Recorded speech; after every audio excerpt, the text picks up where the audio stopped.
Champions of change award से आज Khan sir को सम्मानित किया गया है और देख सकते हैं गोल्डन मेडल से लेकर के हाथों में प्रशस्ति पत्र से लेकर के सारा चीज़ है।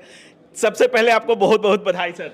धन्यवाद। और आज जो ज्ञान भवन में पुरस्कार मिला एकदम वो जो राष्ट्रपति भवन वाला माहौल होता है, जो पुलिस बैंड होता है, माननीय राज्यपाल महोदय थे और सुप्रीम कोर्ट की जस्टिस सुधा मिश्रा मैम थी, तो ये लोग के उपस्थिति में जब ये अवार्ड मिलता है तो बड़ा खुशी होती है अपने आप में। आपको इस अवार्ड के लिए क्यों चयनित किया गया सर? हमको इस अवार्ड में चयनित किया गया था एजुकेशन एंड सोशल वेलफेयर में। अच्छा। क्योंकि एजुकेशन तो बहुत लोग दे रहे होते हैं, लेकिन एक आसान भाषा होती है, एक कम फीस होती है और एक जो पढ़ाई ओरिएंटेड होती है जो एग्ज़ाम में आ जाती है, तो उस सब चीज़ों के लिए होती है। तो एक तो था ही कि भाई हमारी फ़ीस एकदम कम है और भाषा आसान थी। एक जो लोग कहते थे एग्ज़ाम में कितना आता है, तो हाई कोर्ट में केस ठोक दिया सब इस बात पे कि इतना पढ़ाई किया गया।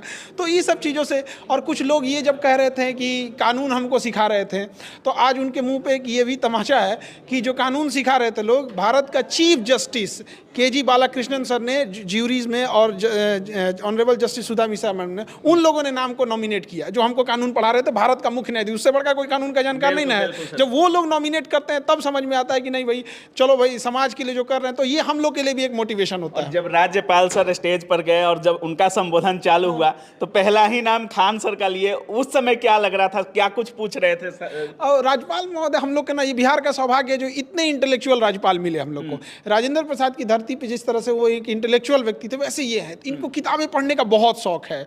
और वो संक्रांति के बारे में बता रहे थे कि संक्रांति एक ऐसा चेंज हो जाए जो तुरंत नहीं पता चलता है, लेकिन उसका प्रभाव बड़े लंबे समय तक रहता है। तो उन्होंने हम लोग को बताया कि आप लोग अपनी संघर्ष की कहानियाँ बताइए, ताकि जो लोग रास्ते में अटक गए हैं उन लोगों को ज्ञानवर्धक चीज़ें मिल सके। और साथ ही हम ये भी बताना चाहते हैं कि ये वही राज्यपाल हैं जो कुवैत, जिनके ऊपर ना एयरलिफ्ट मूवी बनी है।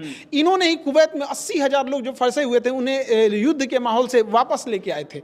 और ये बहुत मतलब एक बोल्ड होते हैं ना, साहबानों के जब चल रहा था तो मंत्री पद पे थे, इस्तीफा दे दिए क्योंकि सुप्रीम कोर्ट का फैसला क्यों पलटा गया। उस समय राजीव गांधी प्रधानमंत्री होते थे।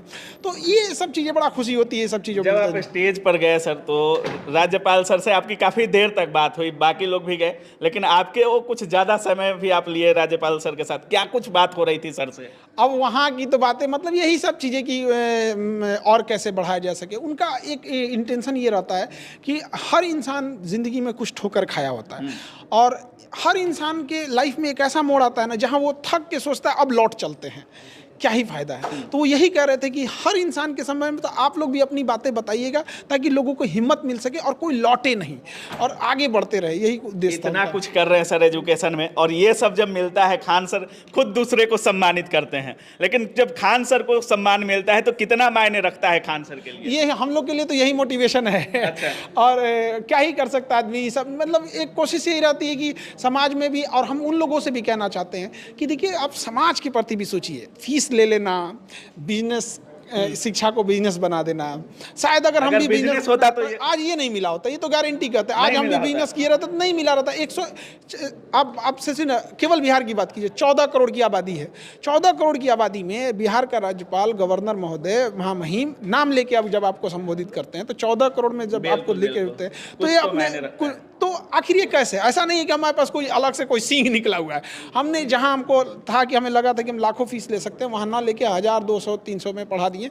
तो ये उस समय का सेक्रीफाइस अभी मिलता है। ये असली संक्रांति है। जब हम लोग ये शुरू किए थे तो पता नहीं था कि आज यहाँ तक जाएंगे, तो ये बड़ा खुशी होती है। आज उसका फल भी मिल रहा है। बिल्कुल बिल्कुल मिल रहा है। एक चीज और है, कल शायद बीपीएससी का हाई कोर्ट में हियरिंग भी है सर, उसको लेकर क्या कुछ बोलिएगा? उसको लेके आप देखिए, हाई कोर्ट में तो जितने भी पर्याप्त सबूत थे हम लोगों ने रख दिया, और जैसे जैसे डेट बढ़ता है हम लोग के हाथ में एक आध और सबूत आते जाता है, तो धीरे धीरे रखते जाते हैं। तो एक ओर से दुख हो होता है कि इतना लेट क्यों जा रहा है, और कभी कभी इस बात को भी होता है कि चल 2 और सबूत मिल गया। और रही बात की, देखिए इंडिविजुअल आंदोलन समाप्त हो चुका था, आपने 3 दिन लगातार उसको करके जान डाल दिया सर। अब बहुत लोग कह रहे हैं कि 18 तारीख का जो कोर्ट में हियरिंग है वो बहुत निर्णायक होने वाला है। बिल्कुल निर्णायक होगा। और अभी हम लोग के पास 2 और सबूत है। अरेराज जगह है, वहां हम 2 रोल नंबर बताएंगे आपको, और वो रोल नंबर हम लोग आपको पहले ना बता के, क्योंकि कुछ ऐसे भी कोर्ट में सीधा कोर्ट, कुछ चहेते पत्रकार बीपीएससी के ऐसे हैं ना, वो प्रोवोक करते हैं कि आप सबूत को पब्लिकली बता दीजिए। आप पब्लिकली बता देंगे, वो जाके उसको बीपीएससी को बता देगा, बीपीएससी उसका पूरी टीम बैठा के उसका कोई काट रख देगा। उसके पास पूरा तंत्र है। तो हम लोग इसको दो जो अरे राज्य वाला सबूत है, 2 रोल नंबर है जिनको ऐसा मतलब बच्चों ने हमें बताया वहाँ पे। जो खान सर से जो लोग बोल रहे थे सबूत क्या है, सबूत क्या है, वो कल कोर्ट में दिख जाएगा। वो कोर्ट में जाके देखें, ये चोट्टा सब हमसे नहीं मांग रही, जान रहा है ऐसे कि मांग के सबूत देगा सब बीपीएससी वालों को। ये बीपीएस जब हम लोग 3 दिन प्रोटेस्ट कर रहे थे तो ये चोट्टा सब दिखा सब वहाँ पे जो इसे बात कर रहा है। तो ऐसे हम सारे विद्यार्थियों को भी समझने की जरूरत है कौन आपके साथ है, कौन आपके पीठ में खंजर भोंकना चाहता है। सर, बिहार चेंजिंग अवार्ड मिला है आपको, चेंजिंग ऑफ बिहार करके। बिहार को कुछ और बदलने के लिए क्या कुछ जरूरी है, चंद शब्दों में अगर खान सर के लिए कुछ दिखता हो तो? देखिए, एक बिहार एक एग्रीकल्चर स्टेट है और यहाँ पे जो लोग कहते हैं कि फैक्ट्रीज होनी चाहिए, ये होनी चाहिए, तो अपने आप में सोचिए अगर हमको 5 मंजिला घर बनाना है तो 2 साल लग जाते हैं। तो अगर फैक्ट्री लगा भी देते हैं ना, आज लगा देते हैं, 5 साल तक तो उसको बनने में लग जाएगा। तो 5 साल तक हम लोग भूखे मरे। 14 करोड़ लोग रहते हैं, इनकी अपनी डेली ज़रूरतें हैं, उनकी चीज़ों का तो इस्तेमाल कर दे। ब्रेड हमारा बनारस से आ रहा है, फूल कलकत्ता से आ रहा है, तो कम से कम जो बेसिक चीज़ें उसको तो बनाओ, कम से कम लोगों को रोजगार मिले। देखिए, विदेश जाना, राज्य छोड़ के जाना, देश छोड़ के जाना समस्या मुख्य नहीं है, लेकिन जब आप पेट भरने के लिए जाते हैं 2 वक्त की रोटी के लिए तो बड़ी समस्या होती है।